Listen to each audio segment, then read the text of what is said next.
My name is Penelope Hayes, though in the Air Force they called me Spectre. I am 37 years old, a former combat pilot, and now a senior aviation strategist. I spent half my life trusting my instincts above the clouds, but nothing prepared me for what would happen on that transatlantic flight. It started like any ordinary journey. My brother Mason and I boarded Flight 726 from Amsterdam to New York. We were flying home for our father's funeral, though I doubt Mason saw it as anything other than another chance to remind me how little he thought of me. We were seated in row 9. He took the aisle seat with his typical entitlement, leaving me the window seat. As I fastened my seatbelt, Mason leaned closer, his voice sharp with contempt. "You're just a passenger," he sneered. "Remember that. You're not in uniform now. You're just like everyone else here." I clenched my jaw but said nothing. Over the years, I had learned that silence was my best armor. Mason had never forgiven me for choosing the Air Force over joining the family law firm. He mocked my career, my achievements, and my life choices. Even here, on a civilian plane, he had to remind me of his perceived superiority. We were halfway through boarding when I heard the faint hum of the engines warming up. I leaned back, stared out the window, and let my mind wander. That was when the world shifted. The first explosion came from the right engine, a sudden burst of sound like metal tearing apart. The cabin shook violently, overhead bins rattling, a sharp chemical smell filled the air. Before I could process it, the oxygen masks dropped from the ceiling with a terrifying snap. Passengers screamed. A baby cried somewhere behind us. I heard Mason curse under his breath, his face drained of color. He grabbed my arm with a death grip. Alarms screamed across the cabin, blending with the automated announcement urging everyone to fasten their seatbelts. The plane tilted sharply to one side. I could feel the pitch angle shifting in ways that were far from normal turbulence. Then, through the static of the intercom, a voice cut through. It wasn't for the passengers. It was almost a whisper, meant for someone who knew how to listen. "Get me Spectre from row 9, now." I froze. Did I hear that correctly? The nickname? The call sign? Spectre. No one here was supposed to know that name. I turned toward the flight attendants. One of them was already looking around, panic in her eyes. Mason grabbed me by the wrist. "Sit down, you'll just make things worse. You're not flying this plane, you're nothing here." I looked at him, steady and unflinching. "Not today," I said. My voice was calm but firm. I unbuckled my belt and stood up. The aisle was shaking beneath my feet, but I kept my balance. Passengers stared at me, some in confusion, others in fear. As I approached the cockpit, the head flight attendant stopped me. Her face was pale, her hands trembling. "Are you Spectre?" she whispered. I nodded once. She hesitated for a single breath, then opened the cockpit door. Inside, the atmosphere was suffocating. Warning lights flashed across the panels, alarms blared, and the air smelled faintly of overheating circuits. The captain, a tall man with sharp features and sweat beading on his forehead, looked up at me. He was Dutch, and when his eyes met mine, I saw recognition. "You're Spectre?" he asked, his voice taut but steady. "Penelope Hayes," I said, stepping closer. "Former U.S. Air Force combat pilot, multilingual operations liaison. I can help." He nodded without hesitation and motioned me to the co-pilot's seat, where the first officer was slumped, semi-conscious, with an oxygen mask over his face. The captain muttered something rapid in Dutch, too fast for the flight attendants to follow. I answered with precision, my voice cutting through the chaos. "Dit is Spectre, wij nemen controle. Geef noodcoördinaten." The captain's eyes widened slightly. He understood that I was requesting emergency coordinates through a secondary relay line to Amsterdam Operations Control. I continued with 2 more crisp sentences, switching to the emergency aviation jargon that I had once drilled into my memory. These 3 lines opened a direct priority channel, bypassing the usual cluttered frequencies, feeding our position and critical data straight to Shanwick and Gander controllers who monitored the North Atlantic corridor. As I took control of the secondary yoke, I felt the weight of 200 lives pressing down on me. Every instinct I had honed over the years roared to life. I stabilized the roll, corrected the yaw manually, and glanced at the flickering navigation display. Through the open door, just beyond the threshold of the cockpit, I could see Mason. He was standing in the aisle now, gripping the seat back for balance, his face a mask of disbelief. The same brother who had just sneered at me for being just a passenger now stared at me as if seeing me for the first time. He didn't say a word, he couldn't. I wrapped my fingers around the yoke, feeling its resistance, the vibration of a wounded machine fighting gravity. The captain's hand brushed mine for a moment as he transferred control. His voice was low, serious, but there was a hint of trust. "You take it," he said. I nodded, my voice steady. "I'm not flying alone, but I'll take responsibility." As the cabin fell silent, all I could hear was the sound of my own heartbeat and the distant hum of a single struggling engine. Before I touched the yoke, another map was already unrolling in my head, not of winds and altitudes, but of the last few years of my life. I had just finished a NATO rotation that moved me between Ramstein, Volkel, and several classified forward operating sites. Amsterdam was supposed to be a brief pause, a quiet decompression chamber before I flew home to New York for my father's funeral. I rented a short-term flat above a canal, packed uniforms into vacuum bags, signed off on my last security debrief, and tried to relearn what it felt like to walk down a street without checking for reflective glass. I thought I was done with the sky. The sky, apparently, was not done with me. Mason had been living in Amsterdam for years, practicing corporate law and cultivating the kind of European detachment he liked to weaponize when he spoke to me. He called my career a phase. He called my discipline performative. He called my silence arrogance. When our father died, the will brought us back into the same legal and emotional airspace. And like most collisions, it was less about speed than trajectory. He had a plan for the estate. I had a duty to the truth. Those two things rarely share a runway. My decision to step away from full operational status in the Air Force looked, from the outside, like fatigue. The papers called it burnout. The truth was uglier because it was cleaner. Years earlier, a psychological assessment, one sentence buried in a dozen pages, flagged me as potentially unstable under sustained non-kinetic pressure. The phrasing was careful, the implication was not. My advancement stalled. My command pipeline froze. Rooms I used to enter with a salute suddenly required an invitation. I worked harder, flew better, taught longer, and spoke less. The flag never went away. I learned to live with it until the report was leaked. Not by an anonymous troll, not by a loose-lipped evaluator, but by my own brother through a chain of emails later uncovered in Discovery during an unrelated civil dispute. He had forwarded it to a family attorney with a note that said, in essence, that I was not fit to hold fiduciary responsibility, leadership, or public trust. He was building a legal moat around the will long before our father died. He did not expect that I would ever see the documents. He underestimated my relationship with paper. I log everything. Pilots who survive do. That leak was my ghost wound. It never bled in public, but it kept reopening under pressure. I stopped arguing with people who spoke from impulse and started structuring my life around things that could be audited. Procedures, statutes, data, cockpit voice recorders, black boxes, chain of custody forms. If you wanted to call me unfit, you would have to do it in front of numbers that contradicted you. Revenge for me became a matter of record keeping, not rage. I would let the truth do the shouting.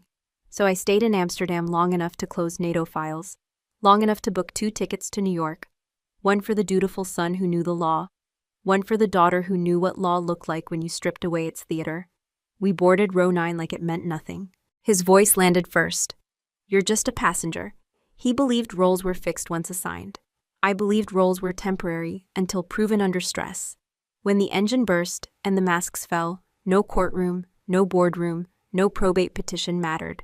The only record that would survive was the one I wrote with my hands on the yoke and my voice on a compromised frequency. Still, even then, as alarms screamed and the fuselage shuddered, the ghost wound pulsed. That buried line about instability under non-kinetic pressure. I filed the feeling the way I file everything now, time-stamped, acknowledged, contained. Then I stood up. Not to prove Mason wrong, to make sure 200 strangers got to land in New York and bury their fathers too. And if the world wanted to revisit that line in my file afterward, I would welcome the hearing. Numbers travel well across oceans. Truth, when recorded properly, does not fear turbulence. Our father built his fortune not in combat or in courtrooms. but through patient architecture of real estate and quiet investments that grew while we were too young to understand them. By the time he passed, there were buildings, portfolios, and family trusts that could shape the future of everyone who carried the Hayes name. Mason saw those numbers not as a legacy, but as a crown, and he was already wearing it long before the funeral. Mason wanted control, complete, unquestioned control, of our father's estate in New York. The morning before the flight, over bitter coffee at Schiphol, he spread out legal documents like they were battle plans. He spoke about probate court, executor rights, and tax strategies, as if I were a stranger rather than his sister. When I asked about transparency, he smirked in that cutting way of his. "You're just a soldier," he said, his tone dripping with condescension. "This is law, Penelope. This is financial navigation, not whatever stunt flying you think translates here." He thought I was naive about money, but he never understood that flying a multi-million-dollar aircraft demands more precision, discipline, and decision-making than most boardrooms can fathom. Still, I let him talk. I learned early that silence unsettles people who thrive on control. The will itself was simple: divide assets between the two of us, with charitable endowments and scholarships in our father's name. Yet Mason kept hinting that he would challenge the division, suggesting I lacked the mental stability to handle fiduciary responsibility.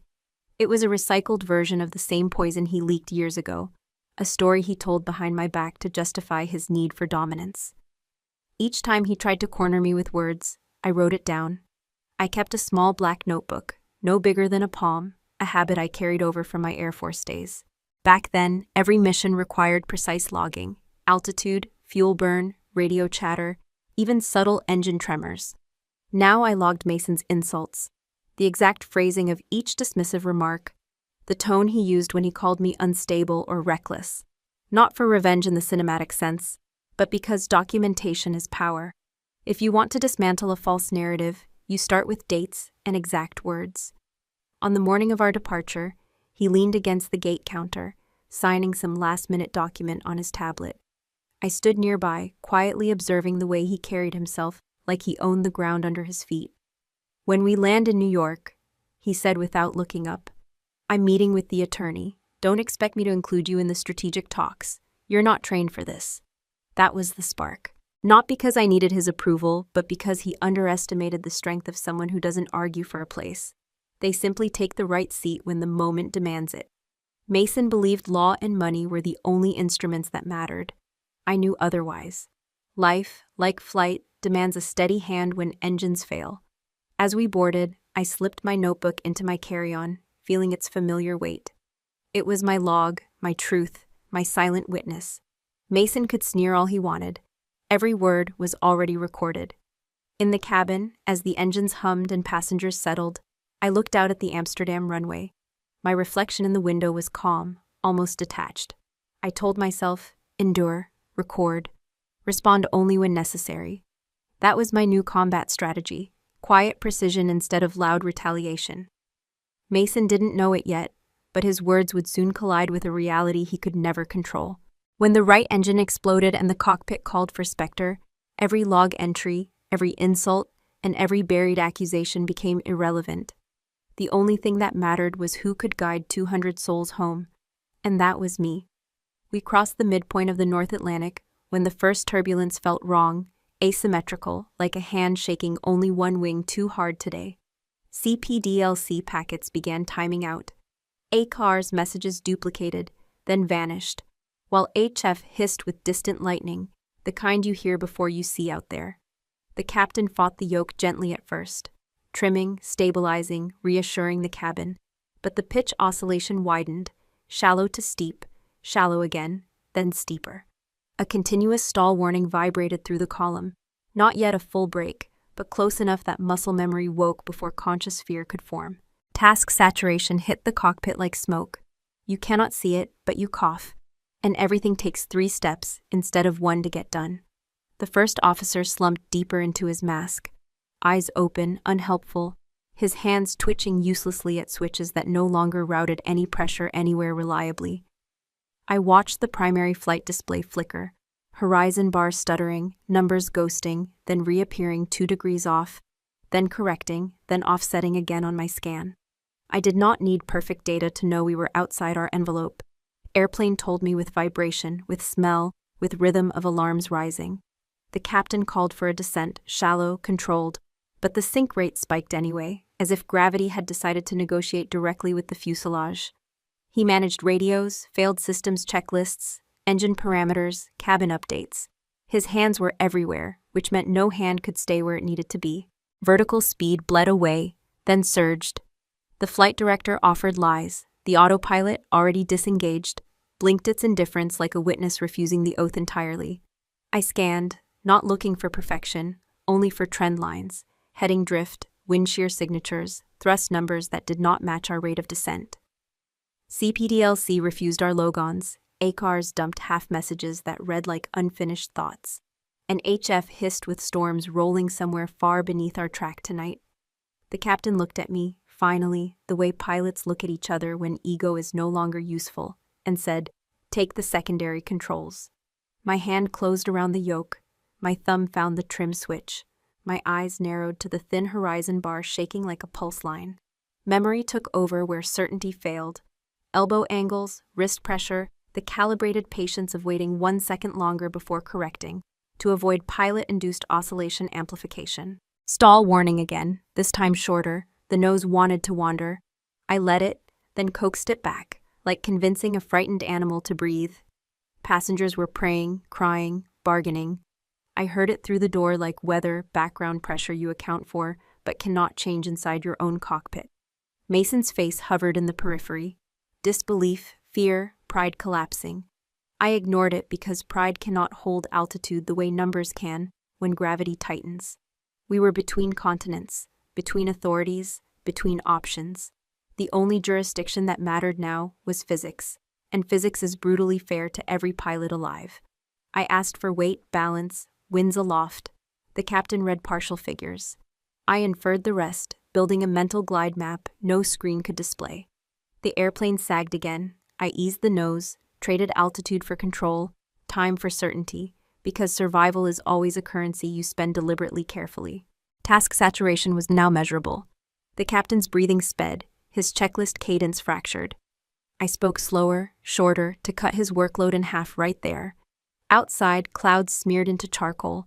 Inside, our world narrowed to torque values, pitch angles, and the stubborn will of aluminum not to fold under panic. I knew we had minutes, not hours. Enough for one decision, maybe 2 corrections. Anything else would be theater, and theater kills at altitude quickly.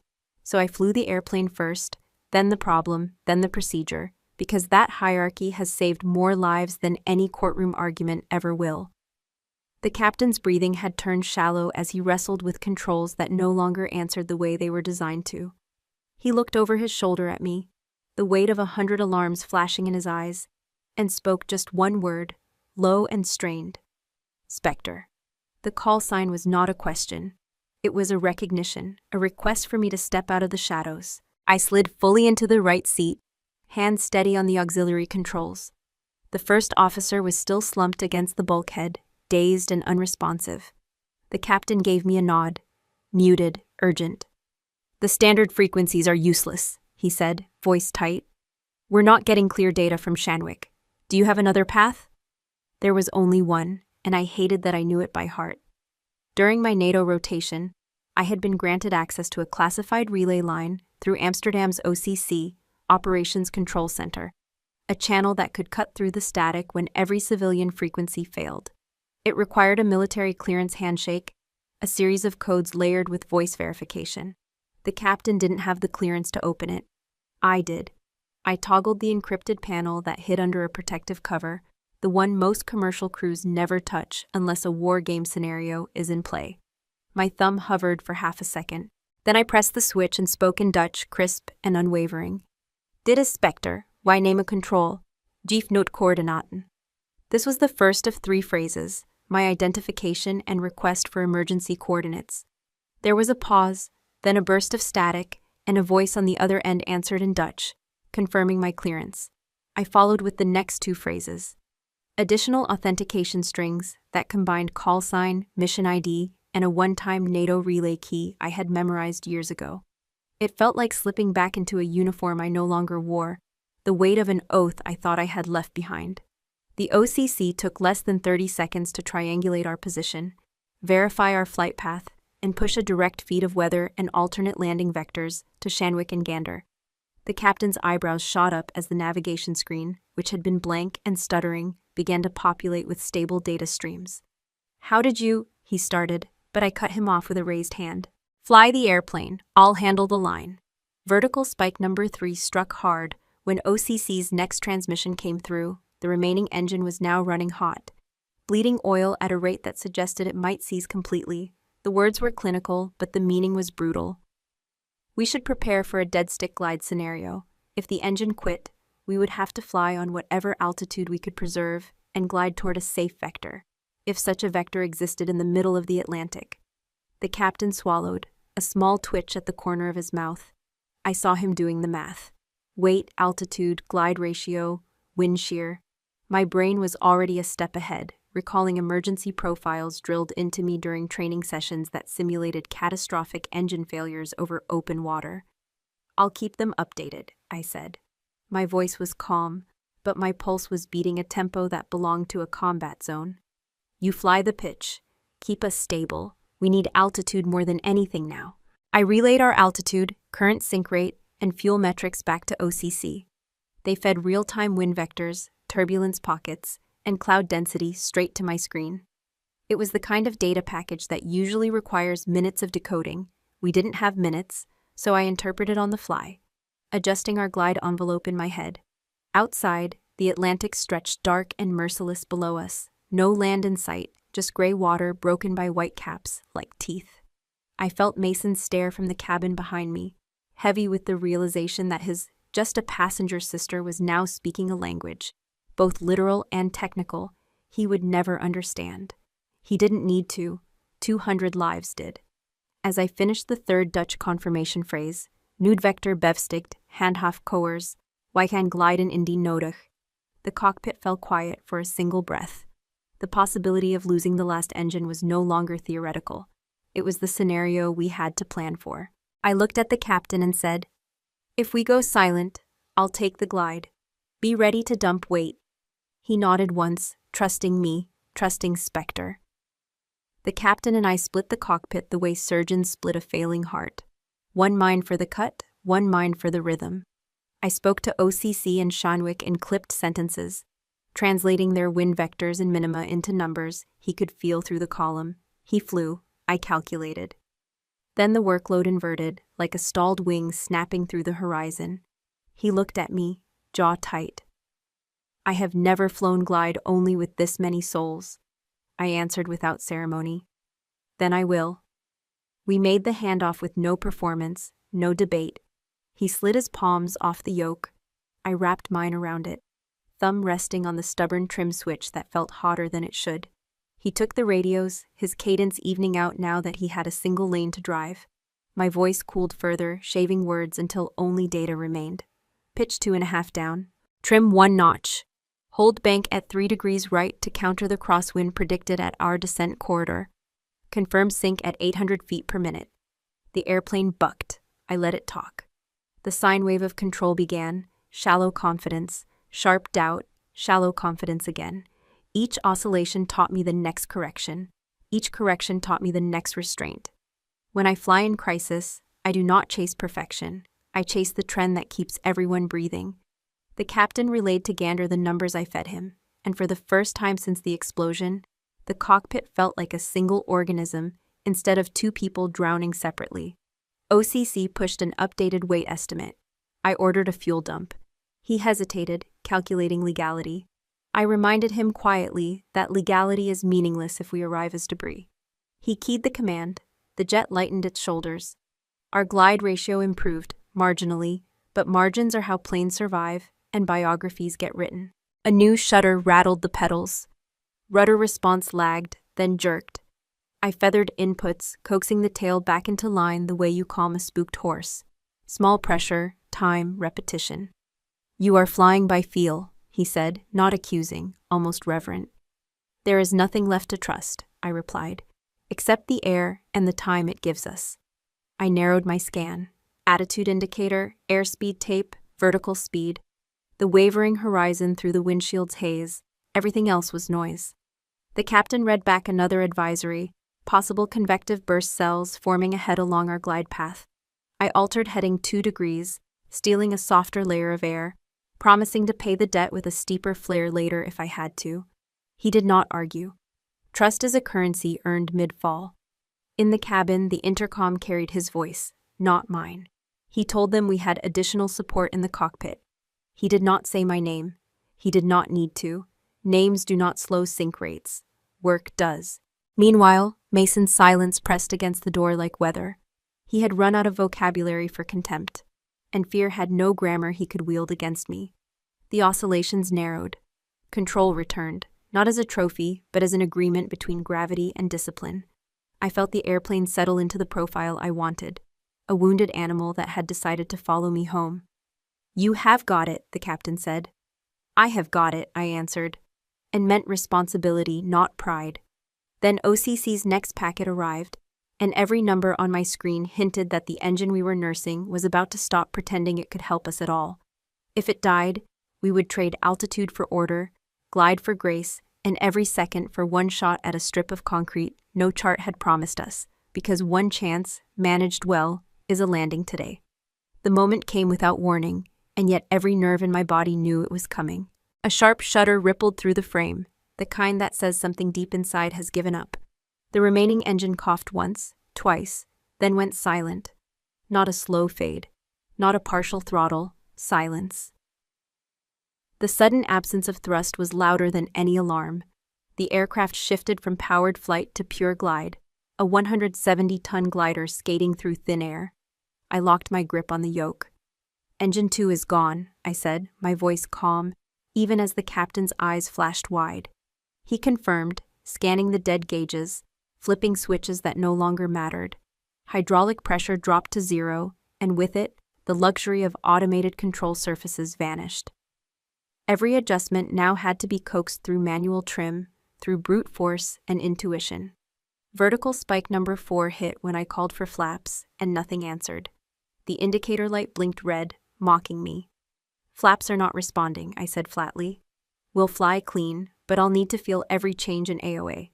The captain nodded, already reading my intent. He monitored altitude and wind speed, while I did something no civilian passenger is ever supposed to witness. I flew by touch. Not by instruments, not by autopilot logic, but by the living pulse of the fuselage beneath my hands. The nose dipped too fast, I eased back.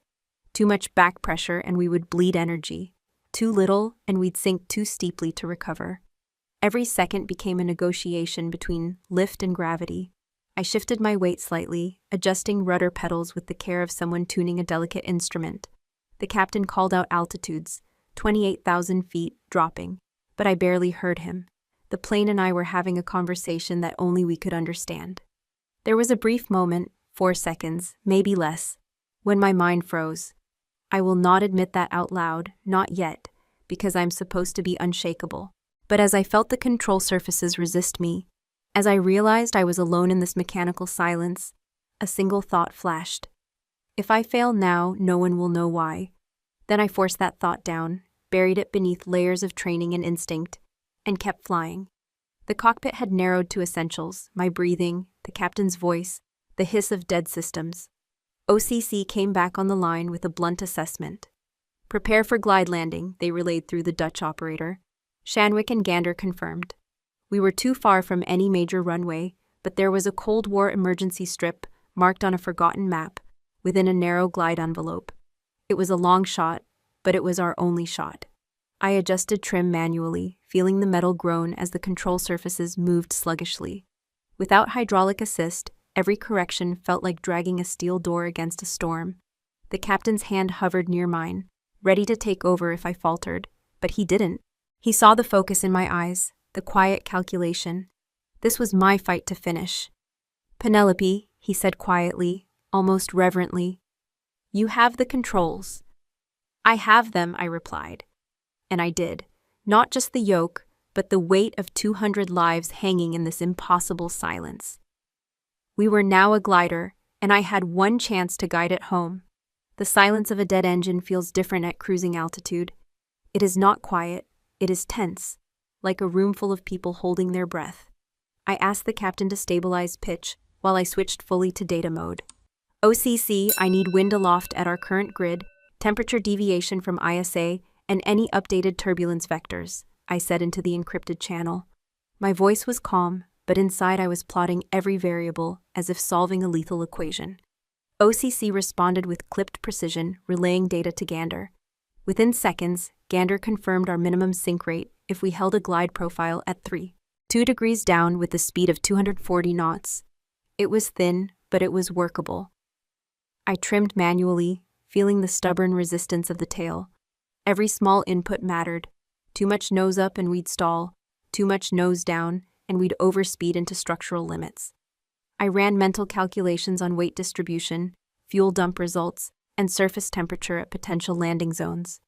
We need the optimal glide slope, Captain, I said. He nodded, eyes locked on the horizon. Then let's find the one thread we can walk. We were still high over the North Atlantic, but not high enough for comfort. With no thrust, every foot of altitude was a coin spent, and the bank account was shrinking fast. OCC pushed me a potential approach vector toward an abandoned military strip, once used for emergency Cold War drills. It was barely within range, just a speck on the margin of our glide path, but it was better than the ocean. We have one shot at this, I told the captain. Miss it, and we are out of scan. Vertical spike number 5 erupted from the cabin then. A flight attendant's voice broke over the interphone.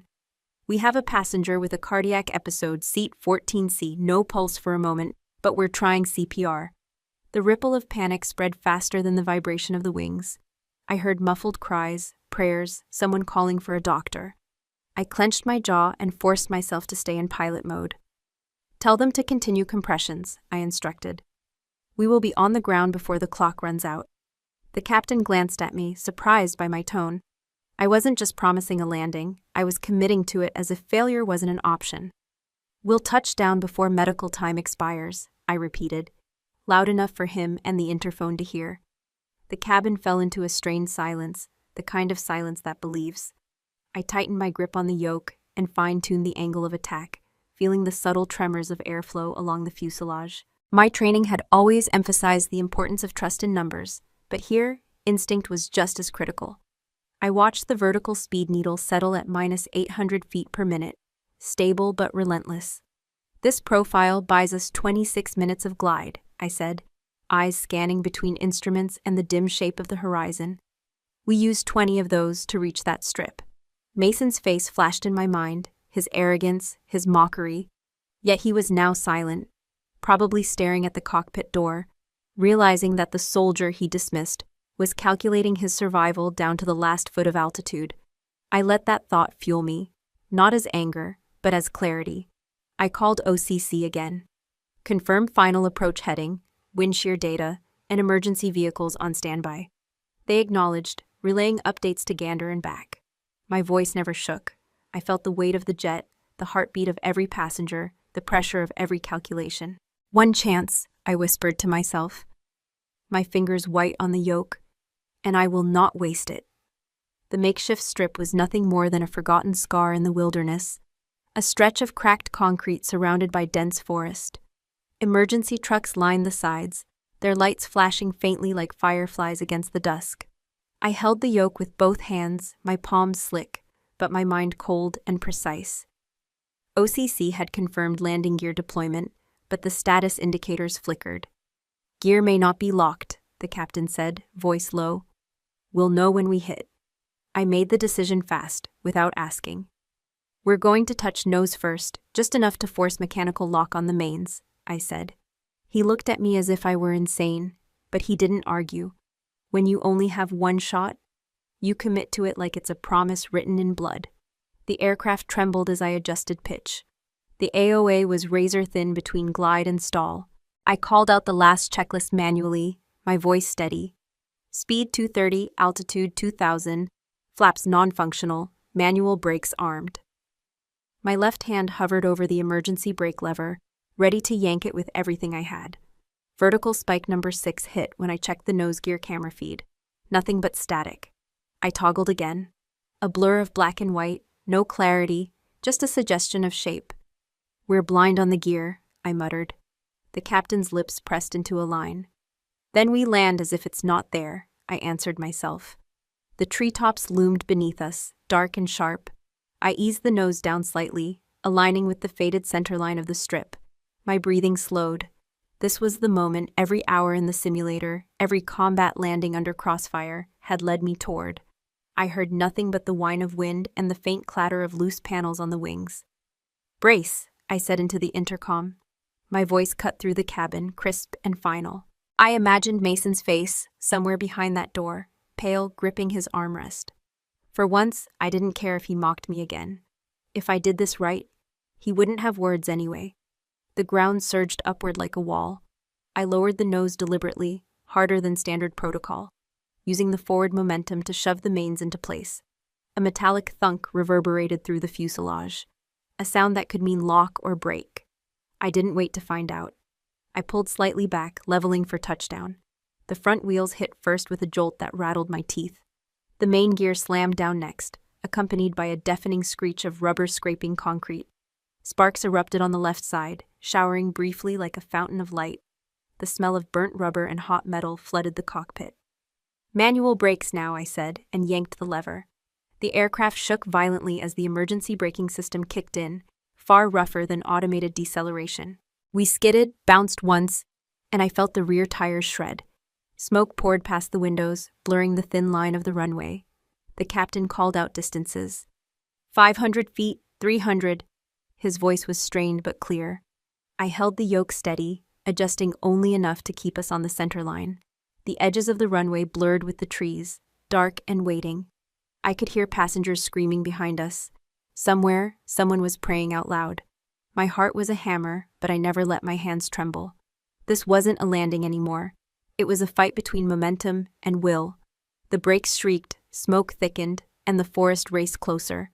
I pushed harder, leaning into the yoke as if my weight alone could slow us. Every second felt like a lifetime. 40 feet, the captain shouted.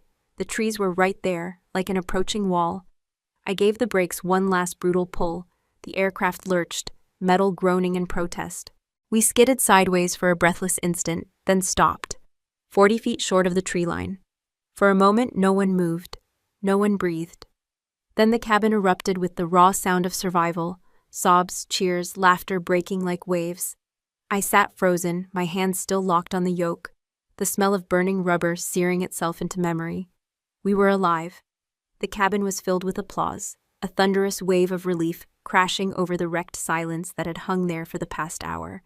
People were crying, hugging, whispering thank yous into the cold air that still smelled of burnt rubber and adrenaline. I heard the clapping, but I didn't feel it. I sat motionless in the cockpit, my fingers still gripping the yoke as if it were the only thing keeping me tethered to this world. 4 seconds. That was the truth I hadn't told anyone, not even the captain. There had been a moment right before touchdown when I froze. Not because I doubted the landing profile, not because I feared death, but because an old memory slammed into me like the backwash of a failed engine start. The memory of the day they pinned me with that psychological label, unstable under non-kinetic pressure. It had been years ago, during a routine evaluation after a NATO exercise. The examiner had asked me what I'd do in a high-stress emergency. I answered correctly, clinically, but I could tell from his eyes he wasn't convinced. He wrote his report, and it followed me like a shadow I could never outrun. And in those 4 seconds on final approach, I felt it all over again, like a voice whispering that I wasn't meant to hold command in chaos. I don't know if anyone noticed. The captain might have seen my eyes glaze, but I snapped out of it before my hands betrayed me. The 4 seconds felt like 4 hours, but they were gone in an instant when instinct took the reins back. I pulled, I braked, and we survived. Still, I know those 4 seconds will live in my mind far longer than any applause ever will. The passengers were still cheering as I reached for the small black notebook in my side pocket. The log I always carry, the one where I write every critical moment, every choice, every variable that could be dissected later. I flipped it open and wrote with a steady hand, 4 seconds, next time, 0. The captain leaned closer, his voice quiet amidst the chaos. "They're calling you a hero out there." I shook my head, eyes still on the page. "Heroes don't freeze," I murmured. He didn't respond, but his silence carried a respect I hadn't expected. The flight attendants opened the cabin door, letting in the chill of the evening and the flashing lights of emergency vehicles. Paramedics were waiting with stretchers, but many passengers stepped off the plane under their own strength, some pausing to bow their heads in gratitude as they passed by the cockpit. I stayed seated. I wasn't ready to face them. From the corner of my eye, I saw Mason standing in the aisle. He didn't speak, he didn't sneer. His face was pale and wet with either tears or sweat. For the first time in years, he looked at me not as his younger sister, not as a rival, but as someone he couldn't quite comprehend. I offered no words. Silence once again was my weapon of choice. Then came the first call from the outside world. A reporter shouted from beyond the cordon, "Who landed that plane?" I ignored it, but I knew the answer was already out. Someone had told them my call sign. It was only a matter of time before Spectre turned from a nickname into a headline. Later that night, as we were escorted to a temporary shelter for debriefing, I overheard the captain on the phone with someone from FAA operations. Words like unprecedented landing and procedural review floated in the air. I realized what would come next. The investigations, the interviews, the lawyers. They would tear apart every decision I made, every control input, every hesitation. Cliffhanger or not, I knew the story wasn't finished. While the world outside was calling me a hero, FAA and the airline were already preparing their questions. And when they asked, I would have to decide whether to admit the truth about those 4 seconds or let them believe I was flawless. For now, I kept it in my logbook, written in ink that would never fade. 4 seconds, next time, 0. The first wave of news hit within 12 hours of the landing. Headlines screamed about a passenger-turned-pilot who saved 200 lives, but the narrative quickly split into factions. Some praised my quick thinking and military training, while others questioned whether I had overstepped my authority by taking the controls. A sensational broadcast on a national network aired a heavily edited segment of the cockpit recordings, framing it as if I had seized command from a reluctant captain. The anchor's voice was dripping with judgment. Was this a heroic act or reckless interference? I didn't watch the full report, but snippets flooded my phone. Friends from my NATO days sent messages ranging from pride to disbelief. I ignored them all. Silence had always been my shield, and I wasn't going to break it now. But as the media storm built, I felt that familiar tightening in my chest, the same pressure I'd felt during the investigations years ago. It wasn't fear. It was the recognition that people love to rewrite the truth when they don't have all the data. Vertical spike number 7 arrived like a knife when an online tabloid published my old psychological evaluation. There it was in black and white. The phrase potentially unstable under non-kinetic pressure, ripped from context and plastered across headlines. Within hours, it became ammunition for commentators who questioned why someone with a questionable mental profile had been allowed to intervene in a critical emergency. I didn't need to ask how that report surfaced. The trail was obvious. Years ago, Mason had forwarded those documents to his attorney as part of a plan to exclude me from our father's will. Now, somehow, that same document had mysteriously leaked to the press. Mason didn't admit it, but I could see it in his eyes when we met for the first time after the news broke. He was nervous, fidgeting, his confidence cracked. "You didn't think they'd trace it back to you, did you?" I asked him quietly, without anger. He said nothing, but the silence was louder than any confession. The airline's PR department scrambled to manage the narrative, while FAA officials prepared a formal inquiry. Lawyers from every angle started circling, eager to attach liability or credit to someone. Meanwhile, I chose to remain still. No interviews, no social media statements.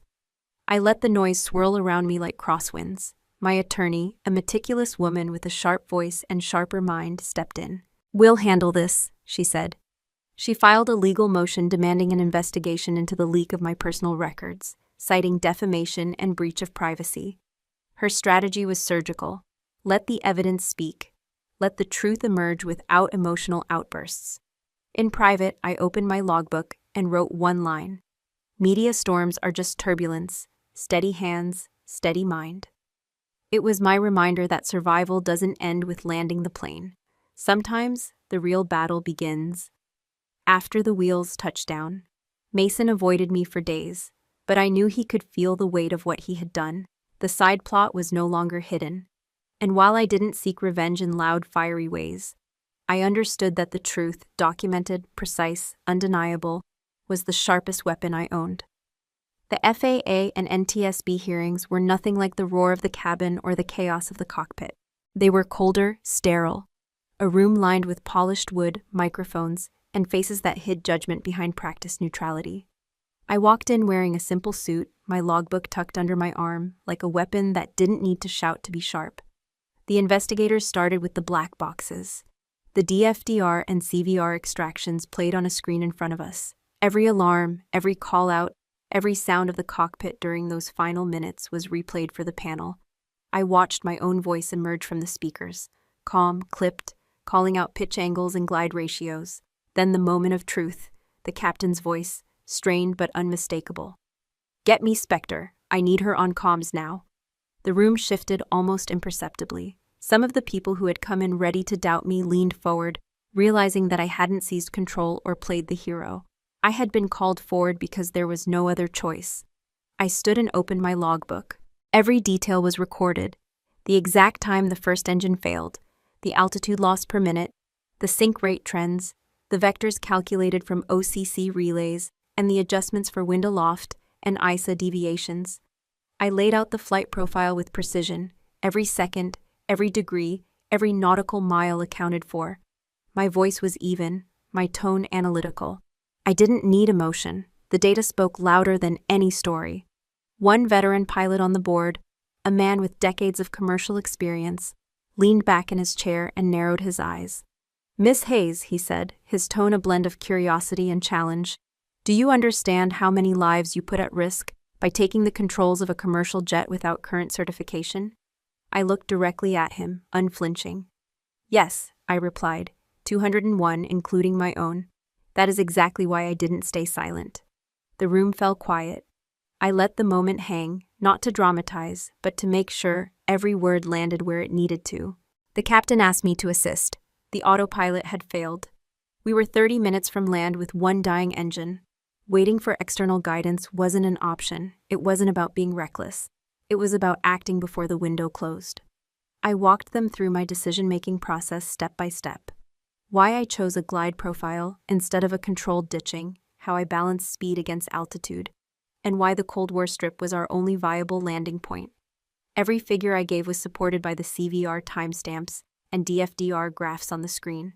When I finished, the chairwoman of the panel looked at me with something that felt close to respect. "Thank you, Miss Hayes," she said. No applause, no warmth, but it was enough. As I left the room, I caught sight of Mason in the back row, his face pale. He wasn't part of the hearing, but he was there, watching the narrative he'd tried to twist unravel in front of him. I didn't acknowledge him. I simply closed my logbook and walked out, knowing the data had already spoken on my behalf.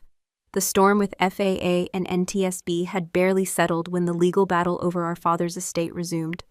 Mason had been preparing for months, thinking he could paint me as unstable and unfit to handle our family's assets. But the narrative he tried to create fell apart once the truth about the landing and his role in leaking my old psychological report began to surface. The side plot turned into a full-blown revelation during a probate court session in New York. My attorney presented email evidence showing Mason's deliberate attempts to discredit me, including the forwarded evaluation report and correspondence with his legal team. For the first time in years, Mason's confidence cracked in public view. His usual smug expression was replaced with something I had never seen before: shame. Vertical spike number 8 hit when Mason stood up, cleared his throat, and addressed the judge. His voice, usually sharp and commanding, wavered. I need to make something clear," he began. He admitted in front of everyone that he had intentionally leaked my psychological file, not because he believed I was unfit, but because he couldn't handle living in my shadow. "She was always the brave one," he said, his voice catching. "She became the soldier I could never be, and I hated her for it. I let jealousy guide me." The courtroom went silent. I stared at him not with anger, but with a deep, weary understanding. Mason turned toward me, eyes glistening. "I'm sorry, Penelope, for all of it. For the things I said, the things I tried to take from you." I let his words hang in the air. I didn't move, Finally, I said, "Forgiveness isn't a gift I give you. It's a moral obligation I give myself, to stop carrying the weight of what you did. I don't hate you, Mason, but I won't let what you did define me." The judge ruled in my favor. The portion of the estate Mason had tried to control was restored to me, exactly as our father's will intended. There was no celebration, no sense of victory, just the quiet realization that justice, when done properly, is rarely loud. Outside the courthouse, reporters swarmed. Cameras flashed, microphones waved, but I stayed composed. Mason stepped beside me, his posture deflated but genuine. "You deserved better from me," he said quietly. "I can't change what I did, but I can start making it right." I didn't answer him directly. I simply said, "The best way to make it right is to stop trying to fight the wrong battles." Then I walked away, my logbook tucked under my arm as always, a reminder of what truly matters: facts, actions, and the courage to face both. That night, I wrote one final line about Mason in my notebook. "Redemption comes slowly, but at least it starts with the truth." Lieutenant Colonel Marcus Shaw found me 3 weeks after the hearings. We met at a quiet airfield training center in upstate New York, a place that smelled of hydraulic fluid, jet fuel, and the crisp bite of autumn air. He looked the same as I remembered: squared shoulders, calm gaze, the kind of presence that made even a silent room feel commanded. "Penelope," he said, shaking my hand with a firm grip, "we've been watching everything: your landing, the hearings, how you handled the fallout. I came to offer you what you've earned back. Full reinstatement, full command track, if you want it." The words landed like a weight in my chest. I had once wanted that more than anything: the uniform, the authority, the skies under the insignia of a mission bigger than myself. But I had also spent years proving I could survive without it. "I appreciate it," I said, my voice steady, "but I'm not going back. Not the way I used to." He tilted his head as though expecting this answer but still curious. "Then what do you want?" "I want to teach what happens when things fall apart," I said. "Not just procedures, mindset. The mental survival tactics when every alarm screams and the ground is too close. I want to train them for the moments no manual covers." Shaw smiled slightly. "Special emergency instructor," he mused. "That's not a title we've used before, but I suppose for Spectre, we can make room." It was official within days. My role wasn't about combat sorties or medals anymore. I was assigned to a joint emergency response program, working with both military and civilian pilots. My focus was singular: how to stay calm when the aircraft is no longer a machine but a falling question. The first time I stepped into the simulator as an instructor, I felt that familiar hum in my bones. I watched a group of young pilots strapped into the mock cockpit, their hands eager but untested. We ran scenarios: engine failures, electrical fires, full hydraulic losses. Some performed with mechanical precision, others cracked under the unseen pressure. Vertical spike number 9 came on a Thursday. One trainee, a bright but nervous lieutenant, hit a critical failure sequence and froze. 6 seconds, long enough to lose altitude, long enough for panic to write its own outcome. I stood behind him, my arms crossed, waiting until the silence was too loud to ignore. Then I leaned in. "Do you know what it's like to freeze?" I asked. He swallowed, nodding slightly. "I do," I said, my voice low but unshaken. 4 seconds. That's how long I froze before I landed that jet in the wilderness. 4 seconds where my mind went blank. I'm not proud of it, but I own it. You can't train fear out of you, but you can train what comes after. The room was silent, every eye on me. I told them about the moment, the static in my head, the sudden memory of a psychological report that once tried to define me, and how I clawed my way back to action. Those seconds don't define you unless you let them. You break their grip by moving anyway. The lieutenant blinked, exhaled, and reset his controls. I saw something shift in him, the same shift I had once forced on myself. The realization that courage isn't about never freezing, but about thawing faster than fear can take hold. That day, I wrote another line in my logbook. Teach them 0 seconds. Months later, I recognized him before he spoke. Jacob, seat 23F, the boy who had stared at me through the cockpit door while I wrestled a glider from the sky. He was older now, just enough to carry a quiet confidence in the way he walked. He found me after a training session, his duffel bag slung over one shoulder. Ms. Hayes, he said, voice respectful but earnest. I want to learn, not just flying. I want to learn how you did what you did. How you stayed calm when no one else could. I studied him for a moment. There was something raw and unpolished in him, but also that rare fire you can't teach. Training isn't easy, I said. It's not about the thrill. It's about precision under pressure, and being willing to fail 100 times in silence. I'm ready, he said simply. Jacob began with the basics, moving from ground school to the simulator, always pushing harder than anyone expected. He was stubborn, but in the right way. I saw him taking notes in a battered notebook, much like my own logbook. When I asked him why he was so persistent, he said, because I saw what it looks like when someone refuses to quit. I can't unsee that. Major twist number 3 came during a high-stakes emergency simulation for advanced trainees. One of the senior instructors, a veteran pilot with decades of experience, collapsed mid-session from a sudden drop in blood sugar. Panic rippled through the room as the simulation kept running. Jacob didn't hesitate. He slid into the seat, hands on the yoke, eyes scanning the failing instruments. Dead stick scenario, I called out, testing him. You have no engines. Altitude's dropping fast. What's your move? Jacob's response was sharp, his voice steady. He outlined a glide profile, cross-checked the wind aloft data, and stabilized the simulator as if he'd been born in the cockpit. When the emergency crew helped the instructor recover, the entire room was silent. I felt a surge of something I rarely allowed, pride. Not in myself, but in the proof that legacy isn't about medals or headlines. It's about passing the skill of staying calm when everything burns. At the final evaluation, I signed his recommendation for a full scholarship. But I made one condition. The scholarship would bear our father's name, not mine. Because this is about more than me, I told Mason, who had quietly attended the ceremony. This is about building something that outlives the fights we thought mattered. Mason stood at the back of the room, hands in his pockets, watching Jacob accept the scholarship. For the first time, I saw in his face a flicker of understanding, the weight of pressure, the meaning of control, when lives hang on every decision. Later that night, I closed my logbook with a final entry. Teach them to rise higher than fear, and let the name Hayes stand for more than survival. It should stand for those who refuse to let fear win. Jacob left with his wings that day, but I knew he would return, not to thank me, but to teach someone else what it means to hold steady when the world shakes.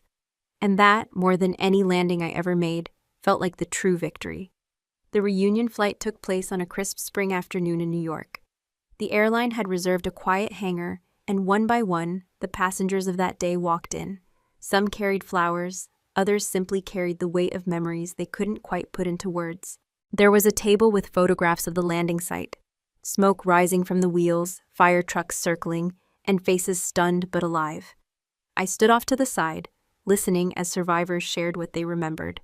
A mother recalled clutching her child and whispering prayers, convinced she'd never see another sunrise. An elderly man recounted the metallic screech of the wheels hitting the cracked runway, and how he thought, "This is it, this is how it ends." They told these stories not as accusations, but as confessions of fear and gratitude. I didn't speak for a long time. I didn't stand there as a hero. I stood as someone who understood the cost of survival, the moments of silence afterward, the way time itself feels heavier when you know you've borrowed it. When I finally did speak, my voice was steady but soft. I wasn't just a passenger, I said, glancing at the faces looking back at me. But I wasn't alone either. None of us made it through that day alone. There was a quiet hum of agreement, the kind of understanding that only comes from those who've shared the same breathless moment between life and death. Mason was there too, seated in the back, his posture no longer rigid with pride.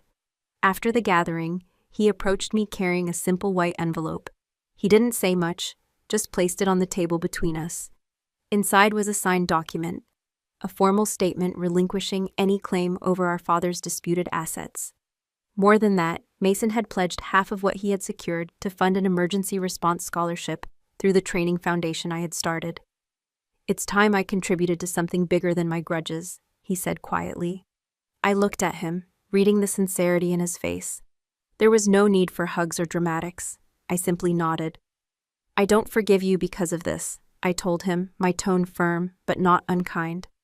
"I forgive you because it's the only way I can move forward, without carrying both of our mistakes. He nodded, accepting the truth without argument. That night, I opened my logbook. On the first blank page, I wrote, "Seconds. Remember, no one is perfect, but anyone can learn to hold steady." It wasn't a note about the past anymore. It was a reminder for every student, every pilot, every person who might one day face their own moment of stillness before action. Later, as the sun dipped below the skyline, I stepped outside onto the hangar porch. The evening sky was painted with faint contrails, the NAT routes shifting like chalk lines redrawn by invisible hands. I breathed in the cool air and let the silence wrap around me. I no longer needed applause or recognition. My purpose had become simpler: to teach others how to hold their own skies, no matter how turbulent. Before we say goodbye, we'd love to know, where are you watching from? Is it a quiet morning with a warm cup of coffee, or a late night where stories like this keep you company? Let us know in the comments. We read everyone with gratitude. And if this story touched your heart, please consider subscribing to the channel, not just to hear more stories like this, but to be part of a community that still believes in kindness, healing, and second chances. Thank you for spending your time with us today, wherever you are. We hope you carry this story with you, and remember, sometimes the miracle doesn't knock on your door. It waits quietly until you're ready to open your heart. Take care, and we'll see you in the next story.